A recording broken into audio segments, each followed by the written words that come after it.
안녕하세요. 슈아 히스토리입니다. 오늘도 즐거운 하루 보내세요.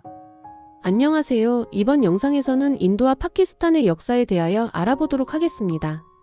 인도와 파키스탄은 원래 같은 국가에 포함되어 있다가 인도가 영국으로부터 독립하면서 종교를 기반으로 힌두교 기반의 인도와 이슬람교 기반의 파키스탄으로 분리되어 독립하게 되었습니다. 최근 인도와 파키스탄은 전면전을 치를 만큼 심각한 상황에 처해 있습니다. 그러면 이 두 나라는 왜 이러한 상황에 놓이게 되었는지 과거 역사를 거슬러 가서 원인을 파악해 보도록 하겠습니다. 인도는 기원전 약 3300년 무렵부터 기원전 1300년 무렵까지 인더스 문명이 일어나며 고대 도시 국가들이 세워졌습니다. 인더스 문명은 기원전 1900년까지 이어진 청동기 시대의 하라파 시기와 그 이후 철기 시대인 베다 시대로 구분됩니다. 하라파는 현재 파키스탄 북동부 펀자브주에 위치한 고대 유적 도시를 일컫고, 베다는 아리아인이 인더스 문명이 몰락할 즈음 인도 북부에 정착하며 만든 그들의 경전을 이야기합니다. 베다 시대에 들어 힌두스탄 평원에는 16대국으로 불리는 고대 도시 국가들이 세워졌습니다. 이때 힌두교 문화의 기초가 이루어지며 카스트 제도의 기원이 형성하게 됩니다.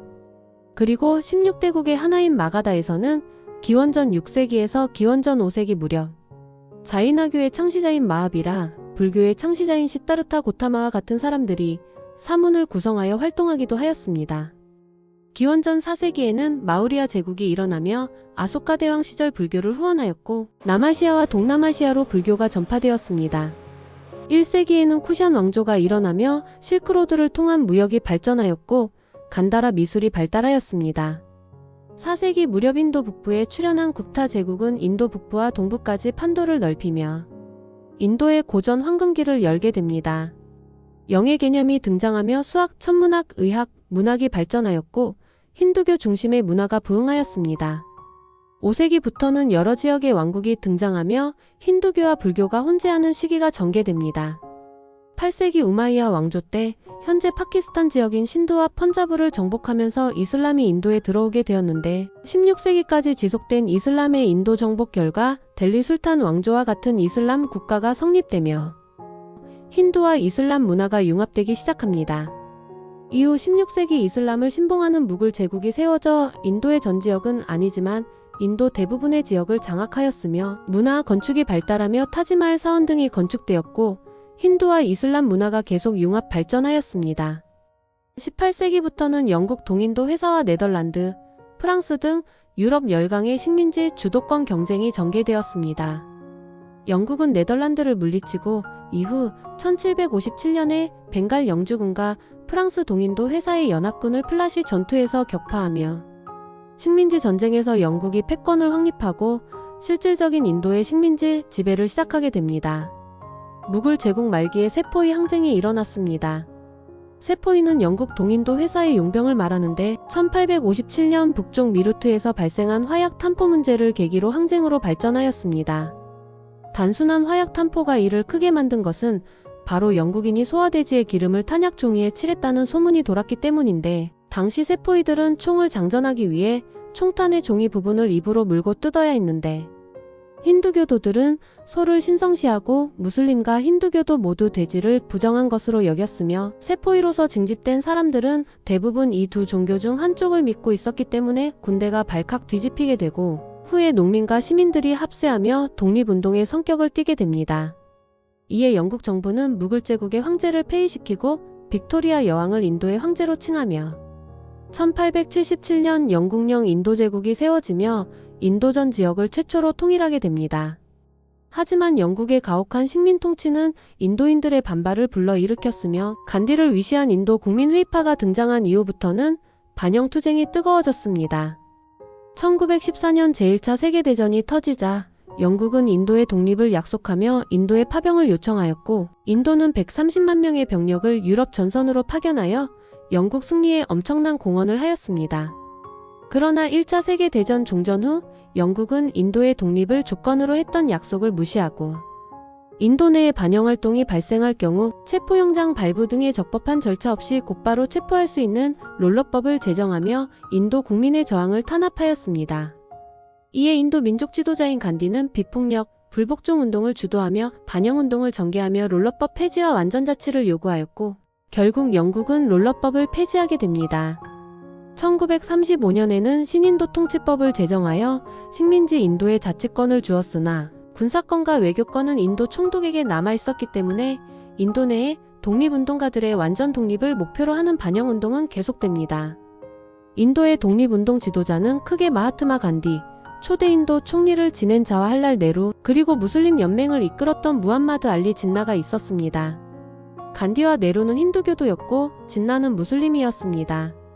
이들은 초기에는 통합된 인도를 만들자고 합의하였으나 후에 수적으로 소수인 무슬림들이 자신들의 정체성이 약화될 것을 우려하게 되고 진나가 무슬림의 분리 독립을 주장하게 됩니다.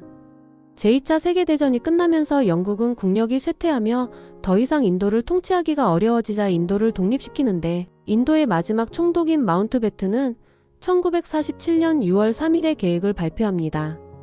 힌두교도 다수 지역은 인도로, 무슬림 다수 지역은 파키스탄으로, 많이 섞여있는 지역은 분할 투표로 결정하고 영국에게 인정받은 토착군주의 자치령, 즉 프린슬리 스테이트라고 불리는 토호국의 경우 주민들이 알아서 결정하라고 말합니다.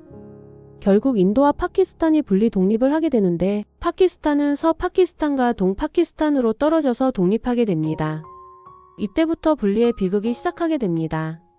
이렇게 국경이 그어지자 힌두교와 시크교도들은 인도로, 이슬람교도들은 파키스탄으로 이동하게 되는데 이 과정에서 약 1500만 명이 고향을 떠나게 되고 100만 명 이상이 종교적 갈등으로 희생이 되고 여성 납치, 약탈, 강간 등 혼란과 폭력이 난무하며 인권 유린이 발생하였습니다.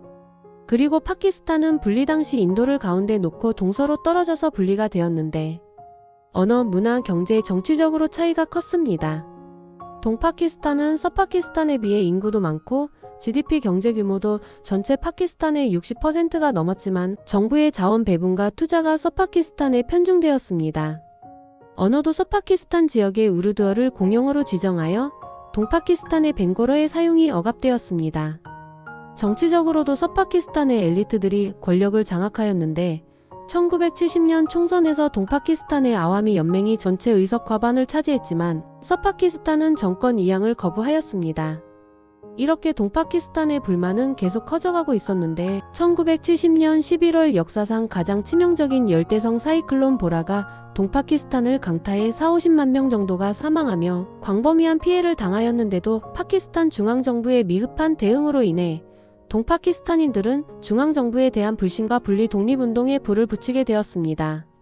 동파키스탄에서 독립을 추진하려고 하자 1971년 3월 파키스탄군이 동파키스탄에서 서치라이트라는 작전명으로 대규모 탄압 작전을 감행해 수십만 명이 사망하고 수백만 명이 인도로 피난을 떠났습니다. 이에 인도군이 개입하면서 전면전으로 확대되었고 파키스탄이 항복하며 1971년 12월 방글라데시가 독립을 선언하게 됩니다. 이제 인도와 파키스탄의 분쟁에 대해 더 자세히 알아보도록 하겠습니다. 인도와 파키스탄의 분리 이후 카슈미르 지역이 가장 골칫거리였는데 이곳은 힌두교 지도자가 통치했지만 인구의 대부분은 무슬림이었고 분할 당시 통치자 하리싱은 독립을 원하였으나 이슬람 무장 세력의 침입을 받자 인도에 도움을 요청하며 인도 귀속을 결정하였습니다. 파키스탄은 당연히 이에 반발하였습니다. 1947년 인도와 파키스탄은 카슈미르 문제로 충돌하며 1차 전쟁이 일어났고 UN 중재로 휴전하여 현재의 실질 통제선인 LOC, 라인 오브 컨트롤이 형성되었습니다. 이후 1965년에 카슈미르에서 2차 전쟁이 일어났고 1971년에 앞서 설명한 방글라데시 독립전쟁에 인도가 개입해서 방글라데시가 독립을 하게 됩니다. 이후 인도는 1974년에, 파키스탄은 1998년에 핵무기를 보유하게 되었습니다. 1999년 파키스탄군이 카르길 지역을 침투하였고 인도군에 의해 퇴각한 사건이 일어났는데 이때 양국이 핵무기를 모두 가지고 있던 시점이라 핵전쟁의 위기가 고조되었습니다. 파키스탄은 이슬람 기반의 민간 무장단체를 지원하였으며 이런 무장단체의 인도 공격으로 계속 양국은 외교적으로 갈등을 겪게 됩니다. 파키스탄 지원의 무장 세력이 2001년에 인도 국회의사당을 공격하였고 2008년에는 뭄바이 테러를 일으켜 인도인 수십 명이 사망하였습니다. 2019년에는 인도군 폭탄 테러로 인도군인 46명이 사망하자 인도가 파키스탄을 공습해 군사적 충돌이 재발하였습니다. 그해 인도 정부는 인도령 카슈미르의 자치권을 철회하며 카슈미르에 대한 직접 통제를 강화하는데 무슬림들과 파키스탄에 강한 불만을 일으켰습니다. 이렇듯 카슈미르는 많은 무슬림들이 있고 이슬람 기반의 무장단체를 파키스탄 정부가 지원을 하고 있어 이 지역은 항상 화약고가 되고 있습니다. 최근 2025년 4월 22일 인도령 카슈미르의 인기 관광지인 파헬감 인근 바이사란 초원에서 무장개한들이 비이슬람교도 관광객에게 총격을 가해 26명이 사망하고 다수의 부상자가 발생하였습니다. 인도 정부는 5월 7일 신도르 작전을 통해 파키스탄령 카슈미르 내 테러리스트의 기지를 공습했고 파키스탄은 인도 전투기 5대를 격추하였다고 주장하며 군사적 대응에 나섰습니다. 인도가 테러 배후로 파키스탄을 지목한 가운데 이에 대한 보복을 위해 인더스강 조약을 중지하며 파키스탄으로 흐르는 인더스강 지류를 막는 사건이 일어났습니다. 인도령 카슈미르 테러 사건을 둘러싼 인도와 파키스탄의 대립이 강물 전쟁으로 비화한 것입니다. 파키스탄 측은 인도의 물 공급 중단을 전쟁 행위로 규정하고 핵 공격까지 거론하였습니다. 인더스강은 티벳에서 발원하여 카슈미르를 지나 파키스탄으로 흐르며 파키스탄의 농업 용수의 80%를 차지하는 생명줄이기 때문에 파키스탄은 인도가 인더스강을 끊으면 생활이 어렵게 됩니다.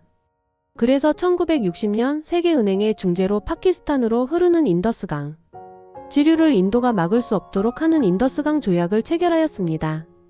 현재 양국은 5월 10일 미국과 주변국의 중재로 휴전에 돌입하였으나 국경지대에는 아직도 소규모 전투가 일어나고 있다고 합니다.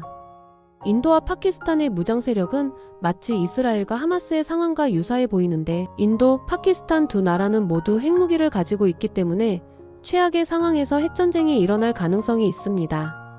최근 러우전쟁, 이스라엘 중동전쟁이 일어나고 있는 상황에서 세계 3차 대전이 우려되고 있는 상황입니다. 최근 인도는 미국 등 서방 국가로부터 무기를 수입하고 있고 파키스탄은 중국으로부터 무기를 수입하며 무기 시험의 장이 되고 있습니다. 우리나라도 인도에 K9 자주포를 공급하고 있습니다. 인도는 정규군 140만 명으로 파키스탄의 2배 규모이지만 핵무기는 각각 약 170kg 양국이 비슷하다고 합니다. 카슈미르 지역은 인도와 파키스탄 외에 중국과 인도가 영토 분쟁을 겪고 있는 장소이기도 합니다. 세 나라 모두 핵무기를 가지고 있기 때문에 핵전쟁의 위험이 항상 도사리고 있습니다. 카슈미르 분쟁, 러우전쟁, 이스라엘과 하마스 등 이슬람 무장단체들과의 전쟁, 중국 양안관계 등 여러 분쟁과 관세 전쟁으로 세계 정세는 현재 매우 불안정한 상황입니다. 각국의 이해 관계 속에서 수많은 사람들이 희생되며 사람의 생명이 너무 가볍게 여겨지고 있는 것 같습니다. 이번 영상은 여기까지입니다. 영상의 내용이 유익하셨다면 구독과 좋아요 부탁드립니다. 끝까지 시청해주셔서 감사합니다.